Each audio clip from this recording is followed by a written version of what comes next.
को बोल रहे हो जीते हैं, कोई बोल रहे जीते हैं, कोई बोल रहे लूटे हैं, पता नहीं लूट कर जीते हैं कि नहीं। लेकिन ये बता रहे सर, ये लोग बंगाल के बारे में जो भी बोलते हैं सब गलत है। ट्रस्ट मी, इनको कुछ भी पता नहीं है। सिर्फ इलेक्शन के टाइम ये नेता लोग दिल्ली पैसेंजर करके पहुंच जाते हैं और हर के आ जाते हैं। इस बार भी वही होगा, देख लेना। ये सर SIR जो है, ये जो सर वर्ड है ये रेस्पेक्टेड है, लेकिन ये इन लोगों ने SIR सर को डराने वाला गब्बर सिंह बना दिया। अब we all support clean electoral rolls, but SIR totally politically motivated। आप बताइए SIR का मोटिवेशन क्या है, इंटेंशन क्या है? 2004 तक 13 टाइम्स इलेक्टोरल रोल्स चेंज हुआ, इंटेंसिव रिवीजन हुआ। 1993 में एपिक इंट्रोड्यूस हुआ, 2004 में फोटो इलेक्टोरल इंट्रोड्यूस हुआ। 2006 से 2019 इलेक्शन कमीशन ने डिक्लेयर किया एपिक कंपलसरी है। 3 डिकेड्स ये एपिक से इलेक्शन हुआ। फिर आप भी बोल रहे हैं एपिक का कोई वैल्यू है नहीं, उसका डॉक्यूमेंट्स में सर में उसका कोई वैल्यू है नहीं। सुप्रीम कोर्ट में इलेक्शन कमीशन एफिडेविट देके आर्टिकल 3 to 6 में बोला SIR में अगर नाम नहीं भी होगा, वोट नहीं दे पाएंगे, लेकिन उसका सिटीजनशिप रहेगा। जो लोग वोट नहीं दे पाएंगे, सिटीजनशिप रहेगा, मतलब क्या? सेकेंड क्लास सिटीजनशिप देंगे क्या? आप 2020 में ये SIR होना था, क्यों नहीं किया? चलो कोविड के लिए 21, 22, 23 आप लोग को इलेक्शन लोकसभा से पहले SIR करना ही नहीं था। ये सब में अपना फायदा के लिए कर रहे हो। SIR में आप लोग बोल रहे हो डुप्लीकेट वोटर को निकालना है। हाँ, हम लोग भी बोल रहे हैं, यही तो अपोजिशन बार बार बोल रहे थे। स्टेट इलेक्शन अरविंद केजरीवाल भी प्रूफ दे रहे थे, एक घर में 100 वोटर का नाम। बिहार में भी सब बोल रहे एक घर में ये इतना रशियन, सब अपोजिशन प्रूफ दे के बोल रहे। तब इलेक्शन कमीशन डुप्लीकेट वोटर को क्या कर रहे थे? अभी उनका याद है डुप्लीकेट वोटर के बाद। अच्छा, 65 लाख वोटर डिलीटेड इन बिहार, सब घुसपैठिया थे। बिहार में आप लोग पा रहे हो जीते हैं। एक्चुअली बिहार में ना कोई पार्टी हारे हैं ना कोई जीते तो इलेक्शन कमीशन जीते हैं।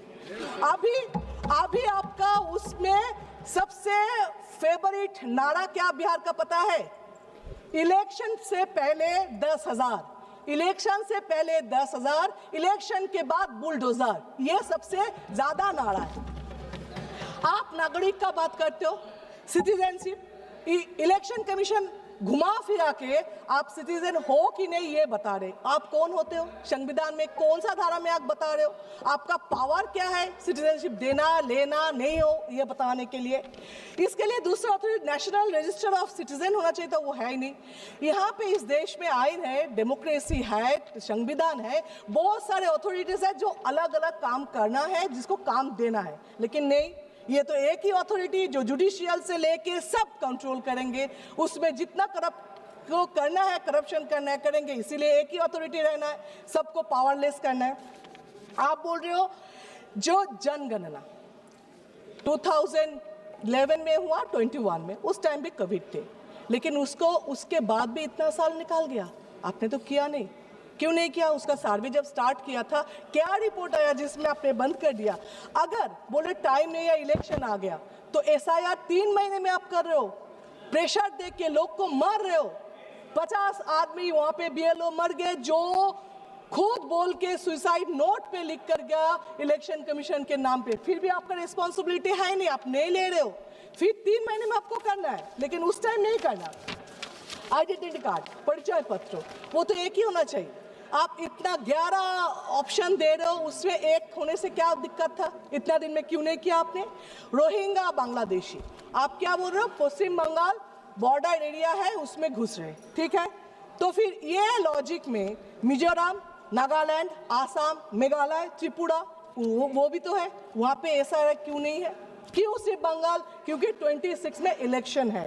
अच्छा, आप मान लो ये बॉर्डर है, इसलिए बांग्लादेशी घुस रहे। कहां से घुस रहे? बॉर्डर से। बॉर्डर किसका है? बीएसएफ के। बीएसएफ किसका है? सेंट्रल के। होम मिनिस्टर क्या कर रहे? वो लोग तो एटम बम नहीं है ऊपर से गिर रहे ना, वो इनविजिबल मैन है, वो तो बॉर्डर से ही घुस रहे ना। तो ये मानो जे सेंट्रल फेलियर है। और आप ये बताइए, आपके पास कोई सर्वे रिपोर्ट है कितना घुसपैठिया है, कितना बांग्लादेशी है, कितना रोहिंग्या है? चीख रहे हो, चिल्ला रहे हो, आगे आगे आगे। कहां से आया? आपके रास्ते से। फिर कितना है? कितना कितना आपके पास कोई सर्वे है ही नहीं। अभी मैं बता रही हूँ, बीएसएफ के लगा हुआ है। Shatabdi Roy madam, please address the chair only. अभी ये सरकार का कुछ काम बताती हूँ जो सिर्फ पब्लिक को हैरस और टॉर्चर करने के लिए। इसीलिए थोड़ा अतीत में जाए, जैसे आधार कार्ड। तब क्या बोला? आधार कार्ड कंपलसरी करो करो करो, सब खाना वाना घर छोड़ के, काम छोड़ के जाके आधार कार्ड किया। उसके बाद अभी उसका कुछ वैलिड नहीं रहे। तो ये आधार कार्ड को अभी शरीर का अपेंडिसाइटिस बना दिया है। तो ठीक है, नहीं है तो फेंक को बाहर करके, ऐसा हो गया। ये टॉर्चर नहीं तो क्या है? सेकेंड, बैंक में खाता खोलो, इतना पैसा देंगे। बैंक में का स्टाफ कितना है? 10 है, 12 है, और 12,000 लोगों को भेज दिया खाता खोलने के लिए, पैसा आएगा। सब जाके खाता खोलने लगे। उसका रिजल्ट क्या है? 0 है। उसका काम कितना दिया है स्टाफ का? कोई भी पूछा कैसे हो रहे? नहीं। ये भी एक टॉर्चर ही है। आप बोले लिंक करो, जहां पे जाओ आधार कार्ड के बैंक के साथ, होटल के साथ, जमीन खरीदो, सबके साथ लिंक करो। लिंक पे क्या हुआ? कुछ नहीं। उसका भी, ये भी एक टॉर्चर ही है। इसके बाद मोहम्मद बिन तुगलक जैसा अचानक आ गया नोटबंदी। उसमें क्या हुआ? आपने क्या बोला? जे इसमें ब्लैक मनी खत्म होगा, टेररिस्ट खत्म होगा। क्या हुआ? हर दिन ब्लैक मनी मिल रहे। टेररिस्ट का बात तो मत ही करो। पहलगाम में क्या हुआ? अभी तक कोई पकड़ा नहीं गया, अभी तक कुछ नहीं हुआ। दिल्ली में आपके नाक के ऊपर ब्लास्टिंग हुआ, मतलब टेररिस्ट खत्म कर नहीं पाए, ब्लैक मनी खत्म कर नहीं पाए। फिर भी ये नोटबंदी और एक टॉर्चर ही है। अभी इसका नया फॉर्मेट है SIR। ये भी टॉर्चर करके लोगों को मार रहे हो, ये भी और एक फॉर्मेट से आप बता रहे हो। ये जो करते हो ना, बैंक लिंक, ये नोटबंदी, SIR, इसमें मेरा एक स्टोरी याद है। मेरे फैमिली में एक का डेथ हो गया था, जिसके हस्बैंड को डेथ हो तो वो रो रही थी। सब आके उसको संभाल रहे थे, ये करो मत करो मत करो, दुखी हो जैसे एडवाइस करते। उसमें एक आए थे, आके बोल रहे थे मत रो, ससुराल में इतना काम मिलेगा, बर्तन धोना, कपड़ा धोना, खाना बनाना, तो रोने का वक्त ही नहीं मिलेगा। मुझे लगता है यही पॉलिसी अपनाया सरकार ने, जो इतना बेकार काम देगा। लिंक करो, आधार करो, ये करो, जिसमें उसको पूछने का वक्त ही ना मिले काम क्यों है, नौकरी क्यों नहीं है। क्यों आप बोल रहे हो जो गरीब और भी गरीब हो रहे, 2-4 अमीर और भी अमीर हो रहे? क्यों टेररिस्ट रोक नहीं पा रहे हो? क्यों साइबर क्राइम रोक नहीं पा रहे हो? ये पूछने का वक्त ही नहीं मिल रहे। अब सर ये SIR क्या करेगा पता नहीं, लेकिन एक चीज किया, देश के लोगों को बेइज्जत करके रखा। एक 80 साल के बुढ़े आके पूछे, बेटा देखो बेटा, मेरा बाप दादा यहाँ पे थे, मैं भी यहाँ पे जन्म लिया, मेरा 2 जनरेशन भी यहाँ पे है, फिर भी बेटा देखो तो मेरा नाम है कि नहीं, मैं नागरिक हूं कि नहीं, मेरा बाप दादा शहीद हुए थे इस देश के लिए, देखो ना बेटा उसका नाम कहीं पे है कि नहीं।